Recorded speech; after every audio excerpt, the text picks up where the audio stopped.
బండారు సత్యనారాయణ గారు.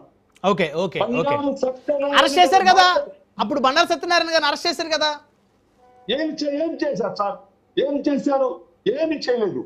అరెస్ట్ చేశారండి మొయినుద్దీన్ గారు. ఒకవేళ మీరు ఒక్కసారి వెనక్కి వెళ్ళి చూస్తే బండారు సత్యనారాయణ గారిని పోలీసులు అరెస్ట్ చేశారు. నాకు బాగా గుర్తుంది. ఆ రోజు మనం చర్చలు కూడా పెట్టాం సార్. అది మామూలు పెళ్లి ఊరికే చిన్న చిన్న స్టేషన్ పేరు మీద వచ్చేసారు. మరి కోర్టులు ఇచ్చిన కఠినంగా ప్రవర్తించలేదు సార్ వైఎస్ఆర్సీపీ. జగన్మోహన్ రెడ్డి గారు ఏ రోజు ఆయన నోటి నుంచి అసభ్య పదజాలను రానే లేదు సార్. ఈ భారతదేశం నిజంగా చెప్తున్నా సార్, ఒక పరిపాలన దక్షుడు అంటే పరిపాలన పేదల పాలిటి పెన్నిది అంటే ఆ రోజు ఇందిరాగాంధీ అంటున్నారు పేదల పాలిటి పెన్నిది. ఈ రోజు జగన్మోహన్ రెడ్డి పేదల పాలిటి పెన్నిది సార్. ప్రజల కోసం బ్రతికే వ్యక్తి. ఏదైతే చంద్రబాబు నాయుడు పెట్టుబడిదారుల కోసం బతికే వ్యక్తి. ఆ రోజు ఏదైతే బాబు షూరిటీ జాబు గ్యారంటీ అంటుండే చెప్పారు కదా, బాబు షూరిటీ అబద్ధాలు గ్యారంటీ, బాబు షూరిటీ అబద్ధాలు గ్యారంటీ అంటే ఈ అన్నింటి డైవర్ట్ చేసేసి ప్రజలను మభ్య పెట్టేదానికి రాష్ట్ర అధికార పత్రులను ప్రధాన కార్యదర్శులను ఎక్స్ఎంఎల్ అరెస్టు చేయడం, లేనిపోని కథలు సృష్టించడం, ఈ ఎల్లో మీడియా ఈ బ్రోకర్ మీడియా చేస్తుంటే మొయినుద్దీన్ గారు దయచేసి అలాంటి కామెంట్స్ చేయొద్దు. అలాంటి కామెంట్ మనం చాలా హుందాగా చర్చను నడుపుకోవాల్సినటువంటి అవసరం ఉంది. ఎందుకంటే ఒక పార్టీ ప్రతినిధిగా మీరు వచ్చినప్పుడు ప్రజలు మీ వ్యాఖ్యలను ప్రజలు విశ్వసించాలి, మీ భాషను ప్రజలు విశ్వసించాలి. సో దయచేసి అలాంటి భాష మన దగ్గర, అలాంటి భాషను మనం ఎలో చేయం. దయచేసి గమనించాలి ప్రతినిధులు. దయచేసి కరెక్ట్ కాదు, అది కరెక్ట్ కాదు. ఆ భాష ఈనాడు పేపర్, ఆంధ్రజ్యోతి పేపర్ ఒక విషయం చుమ్ముతున్నాయి సార్. అన్ని అబద్ధాలే, ఒక్కటి నిజం లేదు. అన్ని అబద్ధాలు రాస్తూ ఈ రాష్ట్రాన్ని సర్వనాశనం చేస్తున్నారు.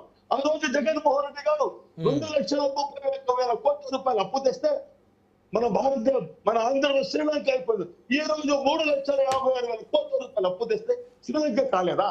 అభివృద్ధి చెందుతుందా? చెప్పండి ఒకటినా. ఏ ప్రింటర్ మీడియా వాళ్ళు చెప్పాలి. ఉదయం వేస్తే జగన్మోహన్ రెడ్డి గారు విషయం చిమ్మే ఈ బ్రోకర్ మీడియాకు ఛాలెంజ్ చేస్తూ మొయినుద్దీన్ గారు ఎవరు ఆ విధమైనటువంటి పదజాలం దయచేసి వద్దు. పదజాలం దయచేసి ఆ విధంగా వద్దు. ఎందుకంటే మొయినుద్దీన్ గారు ఇప్పుడు మీ పార్టీ అధికార ప్రతినిధి ఆ విధంగా మాట్లాడటం వల్లే అరెస్ట్ అయ్యి రిమాండ్కి వెళ్ళాడు. మీ పార్టీ అధికార ప్రతినిధి ఆ విధమైన భాష మాట్లాడటం వల్ల అరెస్ట్ అయ్యి రిమాండ్కి వెళ్ళి మీరు కూడా అరెస్ట్ అయ్యి రిమాండ్కి వెళ్తారా? అరెస్ట్ అవుతారా? రిమాండ్కి వెళ్ళాలని ఉందా మీకు? స్వాతంత్రం కోసం పోరాడి ఎంతో వద్దండి అలాంటి భాష వద్దండి. ఓకే మాట్లాడు, వన్ బై వన్ మాట్లాడదాం.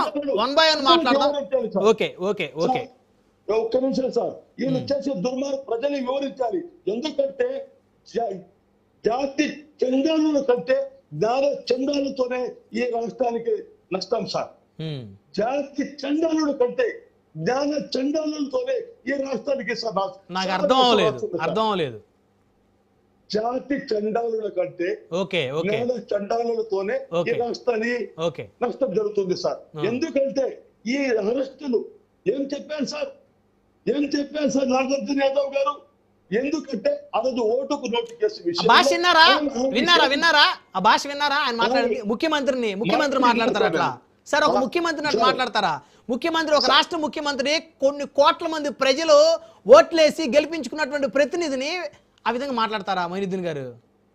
సార్ మీరు మంచి మాట చెప్పారు. మంచి పర్సన్ సార్. ఒక ముఖ్యమంత్రి జగన్మోహన్ రెడ్డి గారిని చెప్పు తీసుకొని జగన్ అన్నప్పుడు పవన్ కళ్యాణ్ గురించి ఆ రోజు నీతి ఎక్కడికి పోయింది సార్? ఎక్కడికి పోయింది నీతి? ఆ నిజాయితీ ఎక్కడికి పోయింది? ఎక్కడికి పోయింది ప్రజాస్వామ్యం? ఎక్కడికి పోయింది డెమోక్రసీ? ఆ రోజు పక్కున ఎందుకు వేయలేదు? జగన్మోహన్ రెడ్డి గారు ఒక మంచి వ్యక్తి కాబట్టి, సహనశీలుడు కాబట్టి ఆ రోజు పవన్ కళ్యాణ్ గారు బతికిపోయారు. జగన్మోహన్ కేసులు పెట్టలేదు. అది తప్ప కదా?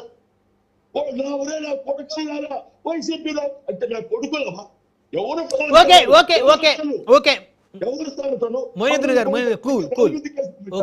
ఇదికంతా చంద్రబాబు నాయుడు నారా లోకేష్ ఆడుతున్న డ్రామాలలో పెద్ద డ్రామా.